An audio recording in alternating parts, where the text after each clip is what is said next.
Umuthi uyaphefumula. Umuthi uyakhuluma. Umuthi obulalayo ungawubeka la, ngithi khotha. Ukhothe, kodwa mangabe ngawukhulumisanga angeke uzufe. Kodwa ngawukhulumisa nje, ngathi wena bulala lo, uzofa. Umuthi awusebenzi mangabe ungawukhulumisanga. Umuthi uyalalela, unama feelings. Umuthi uyaphila, uyaphefumula, uwumuntu. Phansi le esigodini sangakithi, ngigcine mina sihlelisene kahle sowomakhelwane. Angazi ukuthi kwenzekaleni. Ngibone umfazi wakaMzobe esexabana nomfazi wakaMthembu. Zibambene phezulu, ongaphansi nongaphezulu. Kule insuku zanamhlanje, ukusho nje imbulunga yenhlamba, akusandabaza lutho, bebeqhulula inhlamba.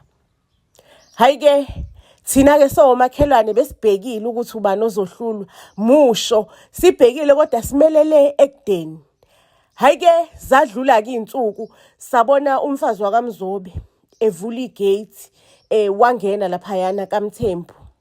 Hayi-ke, mangabe efika-ke, ufika uyanokha, ufika uyihlafunela into yakhe nje ayihlafunayo, wayithimisela phansi. Mekanokha-ke, avuleke umfazi wakaMthembu. Aqaleke uMamzobe phela, umfazi wakaMzobe achaza isitori sakhe ukuthi ngiyaxolisa umakhelwane, sibadala kanjena sesingaze sixabane nje, sibukise nabantu, sihlalisane kahle kabe endaweni yethu. Maluju ntombi, ngiyaxolisa, ngicela uxolo, ngicela ungixolele. Hayi-ke umfazi wakaMthembu naye ekhulile engqondweni, ebona ukuthi lento yokuthi xabana nomakhelwane ayidingakali. Wathi hayi, ngiyalamukela uxolo lakho, ngiyakuxolela.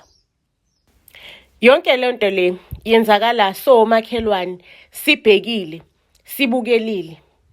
Hayi-ke sathi hayi kuxolelweneke, indaba isiphelile, idrama iphelile emphakathini. Bafika kubusuku kwalalwa. Zavuka-ke izinto ezikhwifwe uMamzobe egcekeni likaMamthembu. Zizokwenza umsebenzi ngoba uMamzobe le ndaba yokuthi waxabana noMamthembu akayithathanga light, wathi uyangijwayela lo, ngizomkhombisa, ngizomfundisa abantu.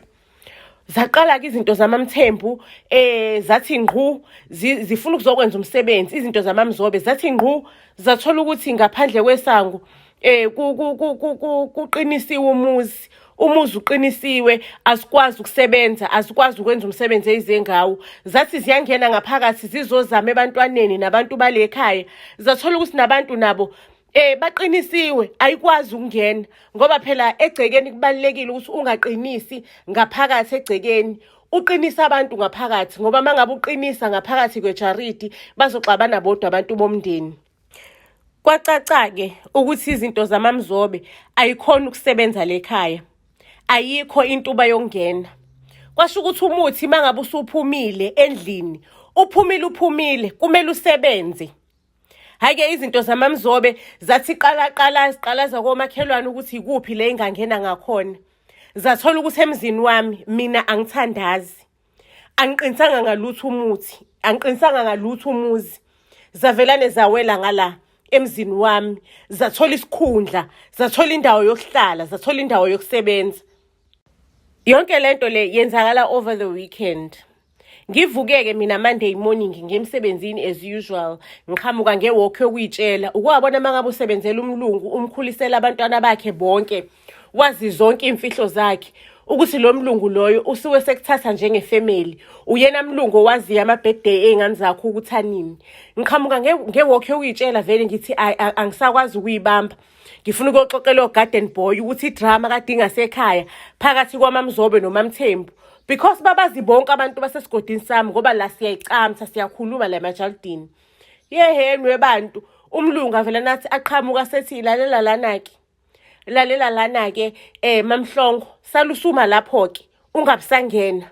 Ngizocela ukuthi ungiphumele, angisakufuna emzini wami, sengiqashe omunye umuntu ongcono kunawe. Ngithi ngiyayincengela kumlungu, ngithi mlungu utitekile, mlungu wami ungayenza kanjani into enjengaleyo? Mina nawe sisebenzisana kahle, ingane zakho zonke lezi zadlule ezandleni zami.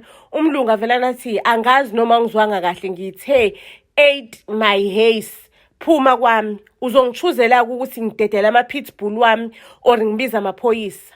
Yo, ngahamba ngiphoxekile, Mengifika endlini ngayibuza ukuthi ngenzeni, ngimoshe kuphi, kwenzakaleni, kanti angakaboni lutho. Ima inkinga isazoqala. Hayi ke kwashuba kwashuba emzini wami, ngaze ngashintshelwa ngisho nayezami ingane zize zingongonye, zingishaye. Heyibo, bese ngidla isililo mina. Ukukhala bese kuwukudla kwami kwansuku zonke. Izinto zakreka, ngisho lo muntu ede ngibambisene naye othandweni wangangifuna wathi nje akafuni ukuthi angiboni. Ngaze ngabona ukuthi hayi suka nini madoda, ikhona inkinga ekhona la. Lokhu akusikona i-coincident. Kuzomele ngizame ukuthola ukuthi inkinga ikuphi. Ngihambe-ke ngiye esangomeni, ngiye komunye ugobela abambiza ngokuthi uMakhosi. Mengifika-ke kulogobela, ngifike ngimchazisele udaba, ngimlandise lonke, ngithi awungisize, awungihlolele ukuthi ngishiphelwe yini, ngishiphelwe ufudu or ngishiphelwe yini. Nazi izinto zami zimoshakala, ziyahlangahlangana usuku nosuku, impilo yami iyamoshakala, ngisize egobela Makhosazana. Ake isangoma singitshele, singichazele ukuthi isuka kuphi inkinga la, singitshela imbunyuluka. Ngavela nengadinwa ukuthi izimpi zomakhelwane mina engahlangene nazo zizo-affecta mina.